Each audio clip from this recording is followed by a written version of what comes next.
የያኔት ቤት የፈውስ ቤት። ሰላም ጤና ይስጥልኝ። እንደምን አላችሁ ውድ አድማጮቻችን? እነሆ የምትገኙት ከያኔት ቤት ላይ ነው። ከያኔት ቤት ተጀምሯል። እንግዲህ ቅዳሜ መጥቷል። ቅዳሜ ሲመጣ ደግሞ ሌላው ቅዳሜን የሚያደምቀው ሌላው ፕሮግራማችን ከያኔት ቤት የሬዲዮና የዩቲዩብ ፕሮግራም ነው። በትክክል እንግዲህ ቅዳሜ ሲመጣ እኛም ተከስተናል። ተጨማሪ ውበት ተጨማሪ ድምቀት ለመሆን ሰዓታችንን ጠብቀን ተገኝተናል። እንዴት ሰነበታችሁ? ሁሉ ሰላም። እንዴት ነህ? ሳምንታችሁ እንዴት ነበረ? ሳምንታችን ሸግዬ ነበር። ከቅዳሜ እስከ ሰኞ፣ ከእሑድ እስከ ሰኞ ቅዳሜን አብረን ነበር ከአድማጮቻችን ጋር። ምንድነው የቤተክርስቲያን ትሄዳለህ፣ ከሰዓትን ከቤተሰብ ጋር ጊዜ ታሳልፋለህ። ከሰኞ ጀምሮ ደግሞ ወደ ስራ የምንገባበት ቀናቶች ናቸው። ከሰኞ እስከ ዓርብ በስራ በትትርና አሳልፈናል። አንድም ደግሞ ለአድማጮቻችንና ለተመልካቾቻችን የዩቲዩብ እና የሬዲዮ ፕሮግራሞቻችንን የማሰናዳቱ ስራ እንዲሁ ደፋ ቀና ሲያደርግ ጎን ለጎን እየሄደ ነበር። አንቺ ሳምንትሽ እንዴት ነበረ? እንደው ዛሬ ሳትጠይቁኝ እኛ ልክም ቆንጆ ነበር ሳምንቱ። ዶክተር እንዳለው እንግዲህ እሑድ ትንሽ ሰፊ ናት አይደለም? ሙሉ ሳምንት ትመስላለች። ረጅም ናት፣ በጣም ረጅም። ልቅሶ ተኪዶ እድር ተገብቶ ሰርግ ተጠይቆ ሄደህ ደግሞ አራስ ጠይቀህ የሚያልቅ አይደለም ማለት እኔ ጋር ብቻ ነው። ግን ይሄ ነገር ሴቶቹ ጋር ይበዛል መሰለኝ። ይሄ በጾታ ብቻ የታደለ ነገር ነው ልትሉት ነው። እንግዲህ አላልንም። በተረፈ ቆንጆ ነበር። አንተ ጋር እንዴት ነበር ሳምንቱ? እኔ ጋርም ሳምንቴ ጥሩ ነበረ። ያው ስራ ደፋ ቀና ሲያደርገኝ ነበር። ከዛ ባለፈ ደግሞ ያው አንዱ ፕሮግራማችን አንዱ ስራችን የያኔት ቤት የሬዲዮና የዩቲዩብ ፕሮግራም ዝግጅት ነበረ። አሰናዳዳንና ቅዳሜን ጠበቅንና 7:40 ላይ ከተፈለናል። በትክክል አድማጮቻችን በያላችሁበት አብራችሁን ስላላችሁ እያደመጣችሁን እየተከታተላችሁን ስለሆነ እጅግ አድርገን እናመሰግናለን። ከያኔት ቤት ዩቲዩብ ቻናልን ላይክ፣ ሰብስክራይብ እንዲሁም ሼር በማድረግ ለሌሎች እንዲደርስ አድርጉልን። ያው ከያኔት ቤት የሬዲዮ ፕሮግራም ዘወትር ቅዳሜ ከ7:40 እስከ 8:40 በደቡብ ኤፍኤም አየር ላይ የሚውል የሬዲዮ ፕሮግራም ነው። አዘጋጁ ደግሞ ያኔት ሆስፒታሎች ነው። ያኔት ሆስፒታሎች ያኔት ሊያናልዝ ኬር እና ፋርማሲውቲካልስ ውስጥ ካሉት አንደኛው ድርጅት ነው። ይህ ሆስፒታል አንጋፋ ሆስፒታል ነው። አገልግሎቱን በሁሉም አቅጣጫ ማለትም በጎንደር፣ በአዲስ አበባ፣ በጋምቤላ፣ በሶማሌ እና በሐዋሳ ደግሞ በእናት ቤቱ ህብረተሰቡን እያገለገለ ያለ ትልቅ ተቋም ነው። ተቋሙ ጎሉ በጣም ሰፊ ነው።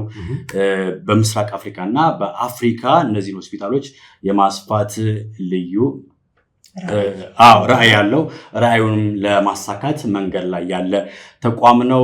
ያኔት ሆስፒታሎች በሁሉም አቅጣጫ በሰሜን፣ በደቡብ፣ በምስራቅ፣ በምዕራብና በመሀል ሀገር በጎንደር፣ በአዲስ አበባ፣ በጋምቤላ፣ በሶማሌ እና እናት ድርጅት በሆነው በሐዋሳ አገልግሎቱን እየሰጠ ያለ በጣም ትልቅ ተቋም ነው። ወደፊት ደግሞ በምስራቅ አፍሪካ እና በመላው አፍሪካ ሆስፒታሎችን ከፍቶ የማገልገል ከፍተኛ ራዕይ ያለው ሆስፒታል ነው። በኢትዮጵያ ጥራት ደረጃዎች ባለስልጣን ኢትዮጵያን ኳሊቲ አሹራንስ ባዘጋጃቸው የጥራት ውድድሮች ለ3 ተከታታይ ዓመታት ዋንጫ የበላ ተቋም ነው። እንዲሁም በአይሶ 9001/2015 ያኔት ሆስፒታሎች እውቅና ተሰጥቶታል ማለት ነው። ይህ ለጥራት የሰጠውን ልዩ ትኩረት ያሳየ ነው። በትክክል በጤና አትፈተኑ፣ የጤና እክል አይገጠማችሁ፣ ነገር ግን የተፈጥሮ ጉዳይ ነውና የጤና እክል ከገጠማችሁ ያኔት ሆስፒታሎች አለላችሁ። የምትገኙት ከያኔት ቤት የሬዲዮ እንዲሁም የዩቲዩብ ፕሮግራም ላይ ነው። አድማጮቻችንን በሙዚቃ ጆሮአቸውን አሟሽተን እንመለስ። በትክክል ቅዳሜውን ሞቅ የሚያደርግ ቅዳሜው ላይ ሌላ ድባብ የሚጨምር ትደገም የሚያሰኝ አንድ ሙዚቃ እናድምጥና ጥሩ እንመለስ። ከዛ በፊት ግን ስልካችን ብናስታውሳቸው በጣም ጥሩ። ሀሳብ አስተያየታቸውን አድማጮቻችን ቴክስት በማድረግ ወይም በመደወል አብረውን እንዳሉ እንዲያሳውቁን በስልክ መስመራችን በ0904 776464 ላይ ደወል በማድረግ ሀሳብ አስተያየታችሁን ይሄ ቢጨመር ይሄ ቢቀነስ አረረም መረረም ጣፈጠም ማለት ይቻላል። ወደ ሙዚቃው እንለፍ። አድማጮቻችን አብራችሁን ስላላችሁ እጅግ አድርገን እናመሰግናለን። እንዲሁም ተመልካቾቻችንም ጭምር መልካም ቆይታ ይሆንላችሁ። መልካም ከያኔት የያኔት ቤት የፈውስ ቤት አድማጮቻችን ሙዚቃ አድምጠን ተመልሰናል። እንግዲህ ቅዳሜያችን ላይ ተጨማሪ ያማረ ድባብ ፈጠሩ ሙዚቃ አድምጠን ተመልሰናል።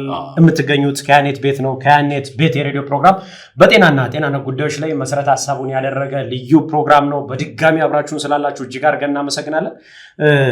ደስ የሚል ሙዚቃ ነበር። ሙዚቃው ቆንጆ ሙዚቃ ነውና ኃይሉ አመርጋ ግጥሙን ጻፍ አድርገዋል። በልቤ ምን ኃይሉ አመርጋ በጣም ጎበዝ ድምጻዊ ነው። በሚሊኒየም አካባቢ የተከሰተ ልጅ ነው። የሚለው ዘፈን ላይ ታውቀዋለህ? ናቲ ላይ ከዛም ጃኖ ባንድን ተቀላቀለ።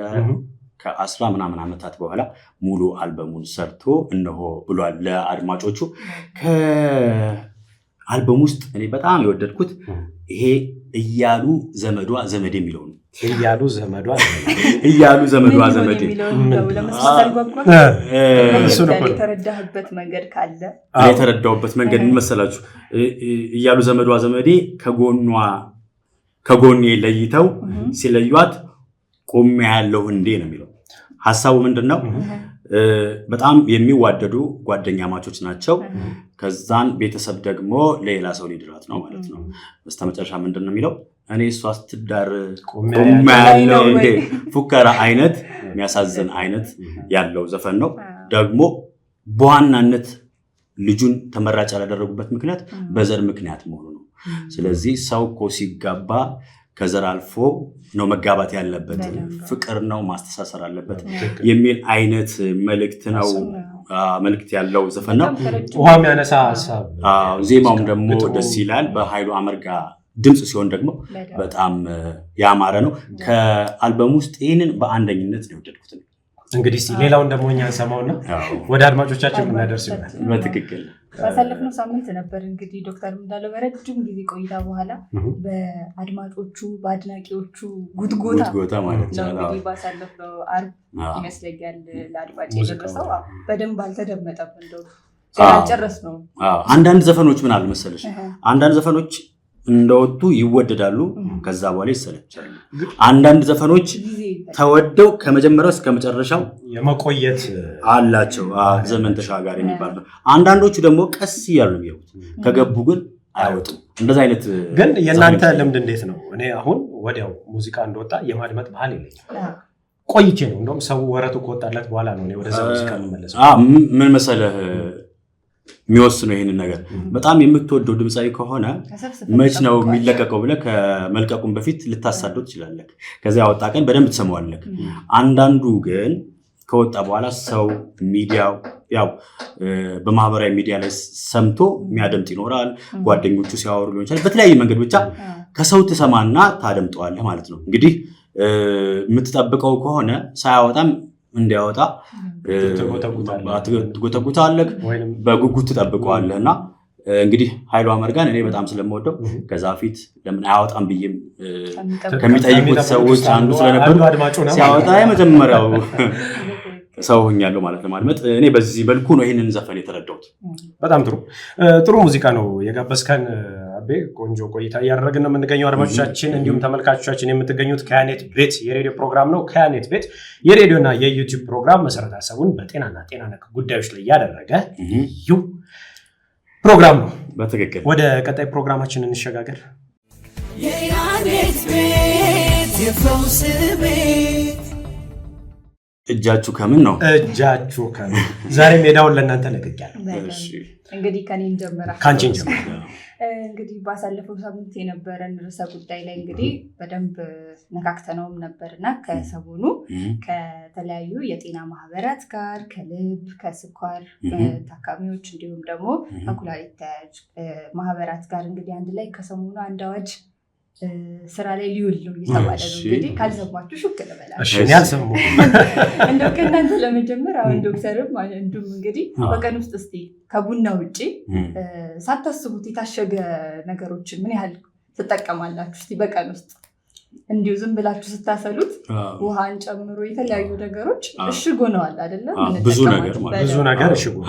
እኔ ከታሸገ ነገር ለነገሩ ከውሃ ውጪ የታሸገ ነገር ብዙ አድናቂ አይደለሁም። አስበህበት ነው ወይስ የጤና ጉዳት አለው ብለህ ስላሰብክ? እንደዛ አይነት ሐሳብ ያለኝ ነኝ።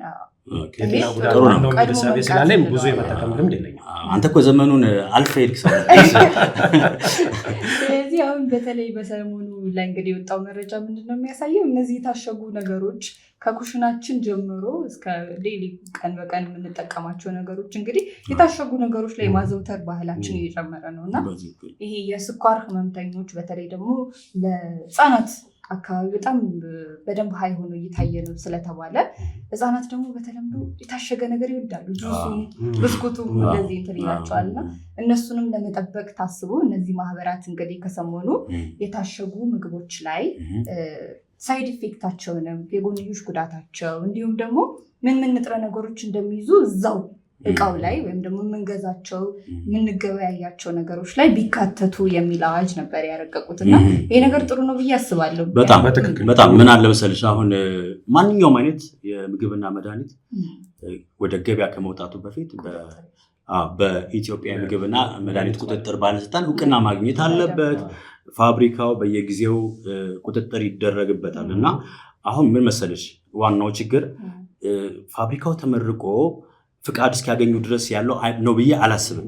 ነገር ግን በፐርሰንቱ መሰረት ከዛ በኋላ አያስቀጥሉትም ያን ምርት ማለት ነው። ስለዚህ ጎጂ የሆነው ነገር ወጥቶ ሊታይ ይችላል እና ይሄ የላይሰንሲንግ ብቻ የሬጂስትሬሽን ብቻ ሳይሆን የምዝገባ ሳይሆን የፍቃድ አሰጣጥና የቁጥጥርና ክትትል ይደረግባቸዋል ማንኛውም አይነት የምግብና የመድኃኒት ጉዳዮች ማለት ነው እና አሁን ላይ የተጀመረው አዋጅ ደግሞ ይሄንን ጤናን የመጠበቅ በሽታን የመከላከል ስርዓትን ያጠናክራል ብዬ ተስፋ አድርጋለሁ። ልጆቻችንን መጠበቅ የምንችለው እንግዲህ እንደዚህ ነገሮችን ቀድመን እያሳየን እያሳወቅን ከስር መሰረት እነሱ ላይ ይበረታልና እንደዚህ አይነት ከተላላፊ ያልሆኑ በሽታዎች በደንብ ጉዳታቸው እንግዲህ በወጣው ጥናት መሰረት እንግዲህ ከ52% በላይ ሆኗል ጫናው ህመሙ እየተባለ ነው እና ይህን ነገር ለመቅረፍ አይ ቲንክ ጥሩ ነው ብዬ አስባለሁ። እንደ ልምድም ወይ ህፃናትን እያስደሰተ ይመስለዋል ሰው በነገር ይህን የታሸገ ነገር እየገዛ ሲሰጥ የጠቀመም ይመስለዋል አብዛኛው ሰው እና እንዴት እኔ አሁን ልጆች ናቸው አይደል? ልጆች ናቸው። ያው ልጆቹ ሳይሆኑ አዋቂዎች ቤተሰብ ላይ ነው ኃላፊነቱ የሚወድቀው። የታሸጉ ምግቦች ብዙ ጊዜ ልጆች የሚመርጧቸው ምግቦች ጣፋጮች ናቸው። ምንም ጥያቄ አሁን ላይ አይተህ ከሆነ ምግብ እምቢ ያለው ተብሎ እነዚህ ጣፋጭ ነገሮች ይሰጣሉ። ልጅ ሲወፍር ደስ ይላቸዋል። ልቡሽ ያለ ልጅ ነው ተወዳጅ እንኳን ነው ተብሎ የሚታሰበው ማለት ነው።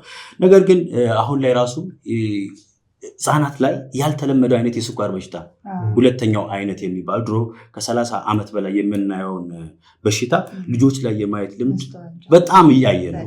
መንግስትም ይሄንን ጉዳይ አስጠንቶ ይመስለኛል ማንኛውም አይነት ፖሊሲ ሲወጣ ጥናት ተደርጎ በጥናቱ መሰረት ጥቅሙ ነው ጉዳቱ ነው የሚያመዝነው ምን አይነት ህግ ይውጣ ብሎ ይሄንን አዋጅ ለማውጣት የተዘጋጁት ከዛ አንፃር ይመስለኛል። ከዜሮ ተነስቶ አይደለም የትኛውንም ፋብሪካ የትኛውም ድርጅት ለመጉዳት ታስቦ ሳይሆን ህብረተሰቡን ለመጥቀም ነው ብዬ አስባለሁ። ጥሩ አዋጅ ይሆናል ብዬ አስባለሁ። አንዳንዴ ደግሞ ወረቀት ላይ ብቻ ሳይሆን ተግባራዊ መሆን ወደ መሬት ወርዶ በትክክል ተፈጻሚ ሆኖ እንደዚህ አይነት ስራዎች መሰራት አለባቸው። በትክክል እስማማለሁ። የያኔት ቤት የፈውስ ቤት ሁለተኛ ርዕሰ ጉዳያችን ያው ሰሞኑን ማህበራዊ ሚዲያ ላይ ሲመላለስ የነበረ ጉዳይ ነበረ። እርዳታ ድርጅት ሲታይ በተለይም ደግሞ ቲክቶክ፣ ዩቲዩብ ሲባል በጣም የምንወዳቸው የምናከብራቸው ሰዎች አሉ። መልእክተኛውና ባላደራው የተባሉ ጎልቶ ይወጣሉ። እነ ማስተር አብነት ሌሎችም አሉ። በድርጅት ደረጃም አንደኛው እንደውም ያኔት ነው አይደል?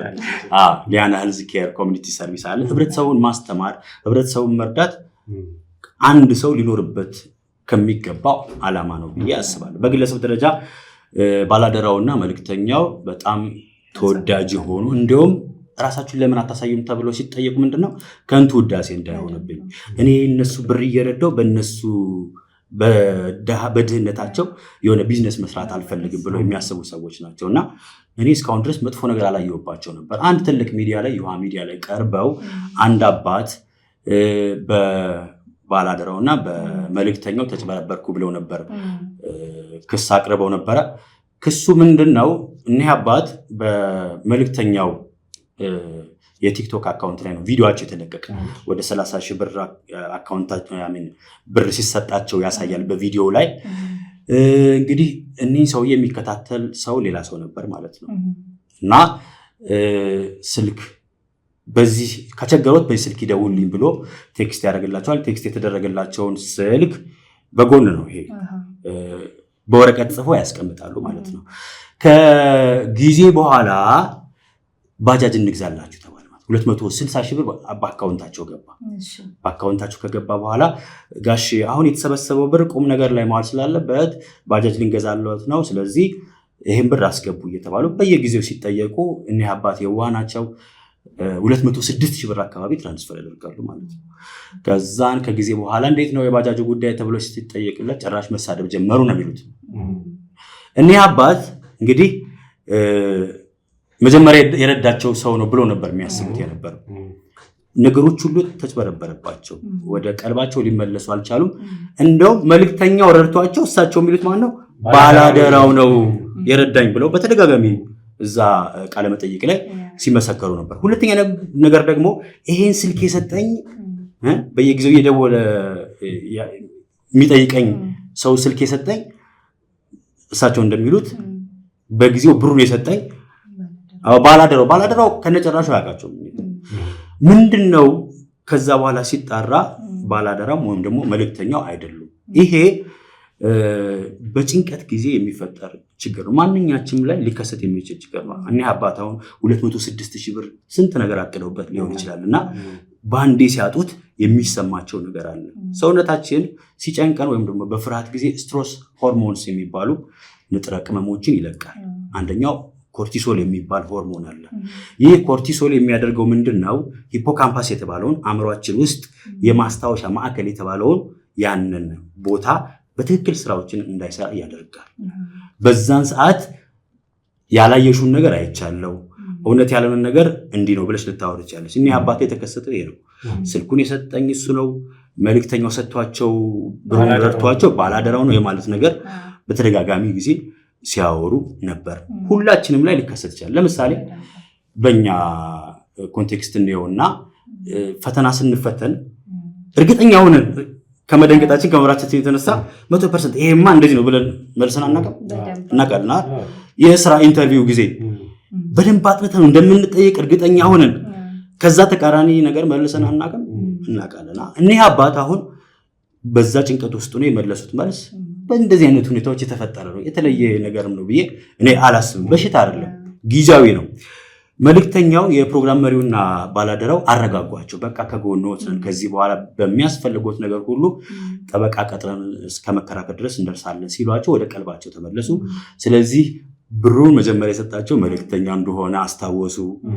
ከዛ ደግሞ ስልክ ቁጥሩን የሰጣቸው በጊዜው መልእክተኛው ሳይሆን ሌላ ሰው ከጎን ይከታተላቸው የነበረ ሰው እንደሆነ አመኑ ማለት ነው። ምንድነው ይሄ? በሽታ አይደለም። አንዳንዴ በሽታ የሚሆንበት ጊዜ አለ። ለምሳሌ ዲሶሺዬቲቭ አምኔዥያ የሚባል አለ። ዲሶሺዬቲቭ አምኔዥያ ምንድነው? ጊዜው ረዘም ይላል። እንደዚህ በደቂቃዎች ውስጥ፣ በአንድ ቀን ውስጥ፣ በሳምንት ውስጥ የሚመለስ የማስታወስ ክህሎት አይኖረንም። ለምሳሌ በመኪና አደጋ ሰው ከጎንሽ ሲሞት ብታይ ወይም ደግሞ አንቺ የሆነ ነገርሽን ተመተሽ አካል ጉዳተኛ ብትሆኚ እንደዚህ አይነት ነገሮች ይከሰታሉ። ያ በሽታ ነው፣ መታከም አለበት። ዲሶሺዬቲቭ አምኔዥያ ይባላል። ይሄ ግን ስትረስ ሪሌትድ ነው። ስትረስ ሪሌትድ ሚሞሪ ኢምፐርመንት ይባላል ማለት ነው። ስለዚህ ጭንቀቱ ሲወገድ ወደ መደበኛ ስራችን እንመለሳለን። ከዚህ ጋር አንድ ነገር መደረግ ያለበት ነገር ምንድነው? ሰው ያው አሁን ዩቲዩብ እና የቲክቶክ ነገር በጣም አስቸጋሪ ነው። የመጀመሪያ ቀን የሚነገረው ሌላ ነው። ሁለተኛ ቀን ደግሞ በዳይን የተባለው ሰው ቀርቦ ሲያወራ ደግሞ ሌላ ነገር ነው እየቀረበ የነበረው። እነዚህ ሰዎች ባላደራውና መልእክተኛው በሰው ኮሜንት አጭበርባሪ ናቸው፣ ሌቦች ናቸው፣ እነሱን በማይመጥናቸው ልክ ሲሰደቡ ነበር እና ትናንት እንዲሁም ባላደራው ከዚህ የምግባረ ሰናይ ወይም ደግሞ ደግ ስራ ራሴን አንስቻለሁ የሚል መልእክትን ሰምተናል እና እንደዚህ ስሜታዊ ባንሆን ጥሩ ነው። አንዳንዱ ሰው ደግሞ ምንድነው በጣም የሚወዳቸው ባላደራውና መልእክተኛው ምን ይላል? እኒህ አባት በቃ ላይ ስድቦች ሲሳደቡ ነበር። እሳቸው የተናገሩት ነገር የደረሰባቸው ነገር እኛም ላይ በሆነ ወቅት ደርሶብን ነበር ወይም ደግሞ ወደፊትም ይደርስብናል እና እኛ ከጤና አንግል ስናየው ማንኛውም ሰው ላይ ሊከሰት የሚችል ነገር ነው። አንዳንድ ጊዜ ነገሮችን ለመወሰንም ስሜታዊ ባንሆን ጥሩ ነው ብለን እናስባለን። እነዚህ ሰዎች ክብር የሚገባቸው ሰዎች ናቸው። መልእክተኛውና ባላደራው ለብዙ ሰዎች ቆሞ መሄድ ኑሮ መቃናት እውነት ከትህትናቸው ራሱ አባቴ እናቴ እያሉ የሚያወሩ በየትኛውም የእድሜ ክልል ሁኜ እነሱ ሲያወሩ እንደዛ ነበር የሚያወሩት እና እኛም በዚህ አጋጣሚ እንግዲህ ለእነሱ ያለንን አድናቆት መግለጽ እንፈልጋለን። ይሄ ጊዜያዊ የሆነ የማስታወሻ መዛባት ግን ማንኛውም ላይ ሊከሰት የሚችል እንደሆነ ሁላችንም ልናውቅ ይገባል የሚለው መልዕክት በዛው አጋጣሚ በደንብ ባለማስተዋል አሁን ለምሳሌ እንደዚህ አይነት ችግሮች ሊፈጠሩ እንደሚችሉ ባለማወቅ ምክንያት እንግዲህ በደንብ ለማህበረሰባችን ጥሩ አበርክቶ ሊያደርግ የሚችል ሰው ልናጣ ነው ማለት ነው። በዚህ ሁኔታ እንደዚህ አይነት ነገሮች እንደሚያጋጥሙ ማህበረሰባችን በደንብ ማወቅ አለበት። ምክንያቱም ሆርሞናል የሆኑ ቼንጆች ናቸው። በድንጋጤ እንዳልከው ደግሞ እንግዲህ ዶክተር በጣም ትልቅ ገንዘብ ነው። ብዙ አይነት ነገሮች እያሰብበት ሊሆን ይችላል እኛ አባትና በድንገት የሆነ በአንድ ጀንበር የሆነ ነገር ሲከሰት በተወሰነ ነገር እንግዲህ በደንብ ተጽዕኖ ፈጣሪዎች ናቸው። እንደውም አንዳንድ ሰው ይምታታባቸዋል አይደል? ሁለቱ ባላደራውና መልእክተኛው የሚመሳሰልበት ሰው አለና የሆነ ሰዓት ላይ ምናልባት ተመሳስሎበት ሊሆን ይችላል የሚል ነገርም ሲዘዋወር ነበረ። ግን ልናጣቸው አይገባም። እንደዚህ አይነት ሰዎች አርአያ ሊሆኑ እንደውም ወደ እንደዚህ አይነት ሚዲያ ወደዚህ ማህበራዊ ሚዲያ ልናበረታታቸው ልናመጣቸው የሚገባቸው አይነት ሰዎች ናቸው ብዬ አስባለሁ። የያሬድ ቤት የፈውስ ቤት። እሺ አድማጭ ተመልካቾቻችን ከመሸጋገሪያ ሙዚቃ በኋላ ተመለሰናል። አሁን የአድማጭ ጥያቄ የምንሰማበትና ትክክለኛውን መልስ ደግሞ ከምንጩ የምንሰማበት ሰዓት ላይ ደርሰናል። ዶክተር ዳንኤል ተረፈ ይባላል። ከያኔት ቤት ቤተኛ ነው። ባሳለፍነው ሳምንትም አንድ ፕሮግራም እንደዚህ አንስተን ጥሩ ማብራሪያ ሰጥቶናል። ዛሬም ከጎናችን አለ። ዶክተር እንኳን ደህና መጣህ። እሺ አንድ ጥያቄ ተጠይቆ ነበር። አድማጫችን የጠየቀችን ጥያቄ የ24 ዓመት ወጣት ነች። ከዩኒቨርሲቲ ከተመረቀች 2 ዓመት ሆኗታል። በዩኒቨርሲቲ ቆይታዬ ብዙ ጊዜ ድንገተኛ የሆነ የወሊድ መከላከያ ወይም ደግሞ ኢመርጀንሲ ኮንትራሴፕቲቭ ፒል እጠቀም ነበረ። አሁን ትዳርና ስለ ልጆችም ማሰብ ጀምሬያለሁ። ይህ የወሰድኩት መድኃኒት ይጎዳሻል ይሉኛል ብዙ ሰዎች እና ያኔቶች ባካችሁ በዚህ ነገር ላይ ትክክለኛ መልስ ከባለሙያ እንድታጋሩኝ ስል በትህትና ጠይቃለሁ የሚል ነው። ዶክተር ድንገተኛ የወሊድ መከላከያ ምንድን ነው ከሚለው ብንጀምርና ሀሳቡን እያዳበረው ብንሄድ ጥሩ ይመስለኛል። አመሰግናለሁ። እንግዲህ የእርግዝና መከላከያ የምንላቸው እንዳጠቃላይ የረጅም ጊዜና የአጭር ጊዜ ተብለው በሁለት ይከፈላሉ። የአጭር ጊዜ የምንላቸው የእርግዝና መከላከያዎች ብዙውን ጊዜ 1 ወርና ከዚያ በታች ለሆነ ጊዜ እርግዝናን ለመከላከል የምንጠቀማቸው ሲሆኑ ከነሱ ውስጥ ደግሞ ብዙውን ጊዜ አዘውትሮ ብዙ ወጣት ሴቶች ያው አንተ እንደገለጽካት አይነት እድሜ ክልል ላይ ያሉ ብዙ ጊዜ ወደ ዩኒቨርሲቲዎቹ አካባቢ ላይ በብዛት አዘውትረው የሚጠቀሙት ኮንትራሴፕሽን ፒል ወይም ደግሞ የአጭር ጊዜ የእርግዝና መከላከያ የምንለው ነው። ስለዚህ እነዚህ የአጭር ጊዜ እርግዝና መከላከያ ያው ለምን አስፈለገ መጠቀሙ የሚለውን ስናስብ እንደ ዓለም እንግዲህ እርግዝናዎቹን አይተው 36% በሚባል ደረጃ አላስፈላጊ እርግዝናዎች ናቸው በብዛት። እንግዲህ ከነፍሰ ጡሮች ውስጥ 36% ወይም ደግሞ ከ3 ነፍሰ ጡር ሴት 1 ሴት እርግዝናውን ሳትፈልገው ነው እየተከሰተ ያለውና ስለዚህ ለዛም ነው አስፈላጊ ነው ብለን እንድናስብ የሚያደርገው። ምክንያቱም አላስፈላጊ እርግዝና ይዞት የሚመጣው ጦስ ስላለ ማለት ነው። የያሬድ ቤት የፈውስ ቤት። ሌላኛው ደግሞ ከማህፀን ውጭ እርግዝና እንዲከሰት ያደርጋል የሚል ነው።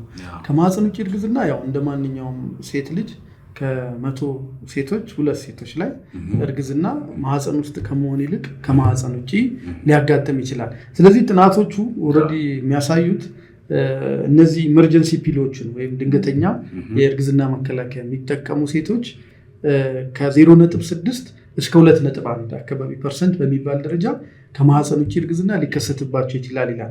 ስለዚህ ከጀነራል ፖፑሌሽኑ ከአጠቃላይ ስናወዳድረው ያው ተቀራራቢ ነው 2% 2.1። ስለዚህ ብዙም በተለየ መልኩ እነዚህ ኢመርጀንሲ ፒል የምንላቸው ወይም የድንገተኛ የእርግዝና መከላከያዎች ከማህፀን ውጭ ያመጣሉ የሚል ጠንከር ያለ መረጃ አላገኙም። ስለዚህ የተወሰኑ ሀገራት ላይ ሪፖርቶች አሉ። የመጀመሪያ ሪፖርት አሁን የተገኘው ኒውዚላንድ የምትባል ሀገር፣ ከዛ እየቀጠለ አውሮፓ በተለይ እንግሊዝ በተደጋጋሚ ሪፖርቶች ኬዝ ሪፖርቶች ሲታዩ ነበር፣ አሜሪካም እንደዛው። ስለዚህ ያንን ይዘው ነው እንግዲህ ጥናቱን ያደረጉት። ጥናቱ እንደውም ሰፋ ያለ ጥናት ተደርጓል። ሲስተማቲክ ሪቪው ተደርጎ መጨረሻ ኮንክሉዥናቸው ምንድነው ከማህፀን ውጭ እርግዝና ያመጣል የሚል ግምት እንደሌላቸው የተወሰኑ ሰዎች ከዛ ጋር ያያይዙትም ማለት ነው።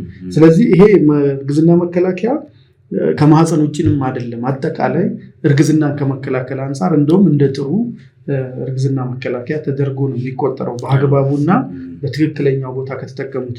ሌላኛው ብዙ ጊዜ አዘውትሮ የሚነሳው ከመካንነት ጋር በተገናኘ ነው።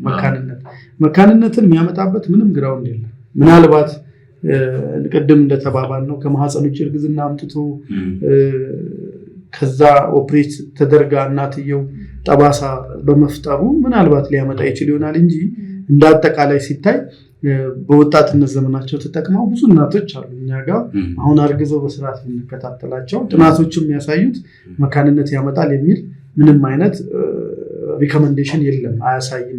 ግን ምንድነው በተደጋጋሚ መጠቀሙ አይመከርም። አሁን እንግዲህ ቅድም በደንብ እንደገለጽኩት ይሄ ነገር ሊጠቀሙ ይገባሉ ብለን የምናስባቸው የተወሰኑ ውስን ሴቶች አሉ እንጂ እያወቁ ግንኙነት ካረጉ በኋላ ሴቶች ይህንን ነገር በተደጋጋሚ የመጠቀም ልምድ እንዲኖራቸው አይመከርም። ከዛ ውጭ ግን መካንነትም ያመጣል የሚል ነገር በጣም ጥሩ ነው። አሁን ልክ ነህ። ያው የሚወስዱ ሰዎች ዶክተር እንዳለው ለሁሉም ሰው አይወሰድም፣ በተደጋጋሚ መውሰድም አይመከርም እንደ ሐኪም ማለት ነው። ምን አይነት ልምድ ተከስቷል? እንደ ቤተሰብ ምጣኔ የማየት ነገር ይሄ ደግሞ የድንገተኛ የወሊድ መከላከያ እርግዝናን ብቻ እንጂ ተያይዘው የመጡትን ከግብረ ስጋ ግንኙነት ጋር ተያይዘው የመጡትን በሽታዎችን አይከላከልም እና ከዚህ አንፃር አድማጮቻችንም ተከታታዮቻችን ጥንቃቄ ማድረግ ያለብን ይመስለኛል። መልእክት ካለ በዚህ እውነት ነው። ስለዚህ ይሄ ነገር በአፍ የሚወሰድ መድኃኒት ብቻም ሳይሆን እውነት ለመናገር ማህፀን ውስጥም የሚገባው ሉፕ የምንለው በተለይ ዘግየት ብለው ለመጡ እናቶች ወይም ሴቶች እንጠቀመዋለን። እስከ 5 ቀን አሁን ፒል የሚባለው እስከ 3 ቀን ባለው ቢወሰድ የተሻለ ነው። እስከ 3 ቀንም ሲባል ያው በተሻለ መጠን በፍጥነት በወሰዱ ቁጥር የተሻለ ውጤት ይኖራል ነው። ግን ከ3 ቀን ባይዘል የሚለው በተለምዶ በ72 ሰዓት ይሏታል ራሱ።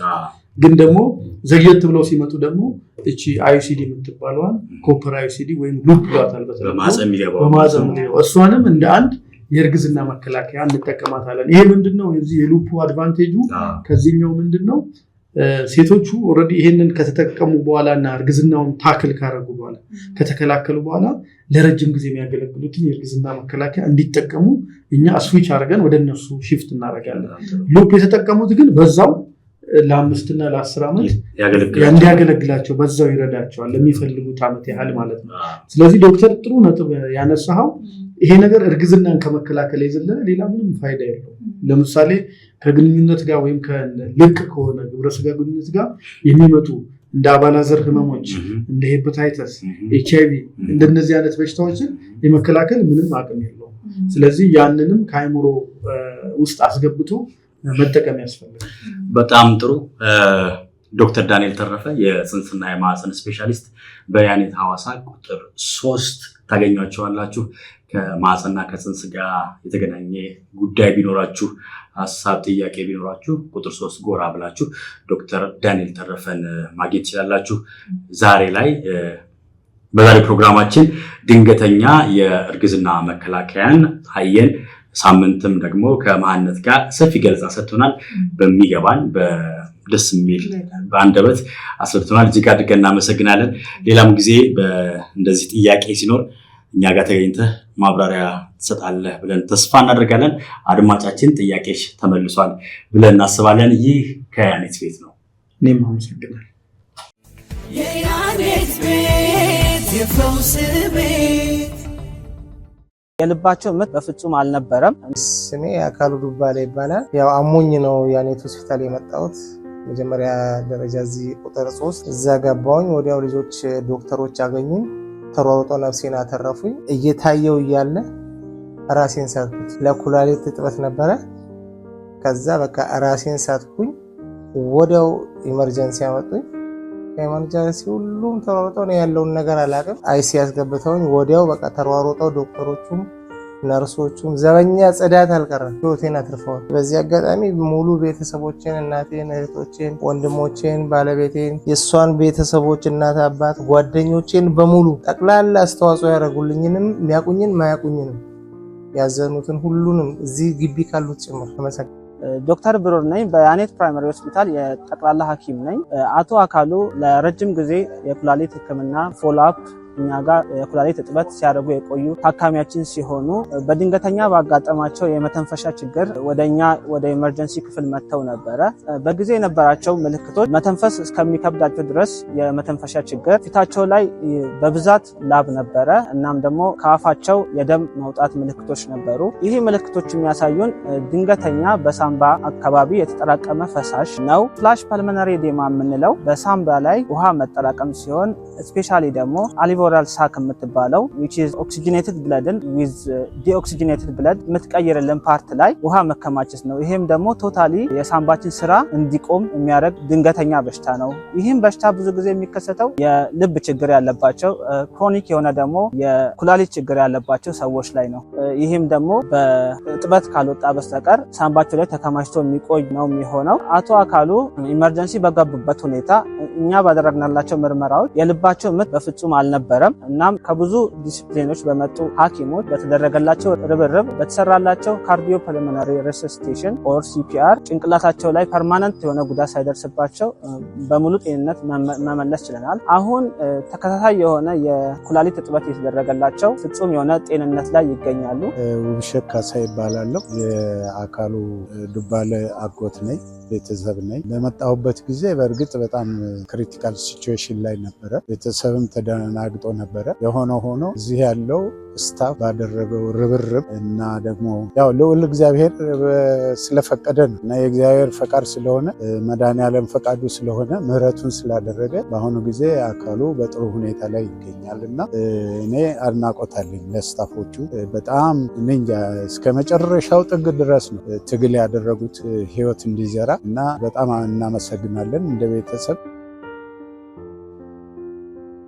ምስክርነት አድምጠን ተመልሰናል። አድማጭ ተመልካቾቻችን አቶ አካሉ በያኔት የነበራቸውን ቆይታ እንዲህ አካፍለውናል። እንዲህ ተፈውሶ ሲሄድ ደስ ይለናል። ሰዎች ከጭንቀታቸው ሲገላገሉ ሕክምናን እኮ ልዩ የሚያደርገው እሱ ነውና ለማንኛውም ተሞክሯቸውን እንዳደመጣችሁት ይመስል ነበር። ጭንቀት የሆኑ ህመሞች እንግዲህ ካለፉ በኋላ ተስፋ ይሰጣሉ አይደል? በዛ በህመሙ ዙሪያ ላይ ነበረ ሰው ህመሙ ማገገም፣ መዳን፣ ነፃ መሆንም ይቻላል። እንዲሁም ደግሞ ያ ጭንቀት ያለ ነው መስተናገድም አለበት የሚል ነገር ያሳየናል። አልፎ እንዲህ ታሪክ ሲሆን እንግዲህ ደስ ይላል። ለማንኛውም እንኳን ታሪክ ሆነሎት ታካሚያችን። ሰዓት እንግዲህ ገድቦናል። እውነት ነው። ወደ መዝጊያችን እንሂድ። እንዴት እንደሚሮጥ በጣም ከአድማጮቻችን ጋር ያለን ቆይታ እንደው አንድ ሰዓት ሆኖ እኔ 10 ደቂቃ እንኳን የቆየው ይመስላል። አልበርት አንስታይን ቲዮሪ ኦፍ ሪላቲቪቲ ይላል። ምን መሰለህ በጣም ከምትወደው ሰው ጋር ሙሉ ቀን ማሳለፍና በጣም ከማትወደው ሰው ወይም ደግሞ አስጨናቂ ከሆነ ሰው ጋር አንድ ሰዓት ሊሆን ይችላል የምታሳልፈው ጊዜ እኮ ያውን ከምትወደው ነገር ጋር ማሳለፍ በጣም ደቂቃው ያጠረ ይመስላል። አይበቃም ጊዜ። አዎ ሰዓት ነው የሚረዝም የሚያጠር ሰዓት የለውም። ግን የረዘመ ያጠረ የሚመስለን ከምንወደው ጋር ስለሆነ እኛ ደግሞ ከአድማጮቻችን ጋር ከምንወዳቸው ጋር ስለሆነ ጊዜያቸውን ከሰጡን ከኛ ጋር ከሆኑት ጋር ሐሳብ አስተያየታቸውን እያካፈሉን ከሆኑት ጋር ከውድ አድማጮቻችን ጋር ብቻ ሳይሆን ከያኔት ቤት ቤተሰቦች ጋር በትክክል ቆይታችን ከነሱ ጋር ስለሆነ እጅግ ደስ ያለ ነው። ጊዜያችን እየሄደው ምንም እንኳን ጊዜ ገድቦናል። እናንተ ግን አድማጮቻችን በያላችሁበት ቅዳሜያችሁ ቸርቸሩን የምትሰሙበት መልካሙን የምትሰሙበት የተዘረጉ እጆች ሁሉ ሳያፍሩ የሚመለሱበት የተጨነቁ ከጭንቀታቸው እፎይ የሚሉበት የታሰሩ የሚፈቱበት በተለያዩ ውጥንቅጥ ውስጥ ያሉ ሁሉ ከዛው ውጥንቅጥ ውስጥ የሚገላገሉበት ሸግዬ ያማረ ትደገም የሚያሰኝ ቅዳሜ ይሆንላችሁ ዘንድ ምኞታችን ነው። ቅዳሜው ብቻ ሳይሆን ሳምንታችሁ ጭምር ያማረ ይሆን ዘንድ ምኞታችን ነው። አዎ ያማረ እንዲሆን እንመኛለን። ፕሮግራሙን በመምራት እኔ ዶክተር አበበ ብርሃኔ ነበርኩ። እኔ እንደራሱ ገዛኝ እንዲሁም ማርታ ገብረ ማርያም በጋራ በመሆን ለ1 ሰዓት ያህል አብረናችሁ ቆይታ አድርገናል። በጤና አትፈተኑ፣ የጤና እክል አይገጠማችሁ። ነገር ግን የተፈጥሮ ጉዳይ ነውና የጤና እክል ከገጠማችሁ የአኔት ሆስፒታሎች አለላችሁ። ሸግዬ ቅዳሜ ያመላችሁ። እስከ ሳምንት መልካም ሳምንት።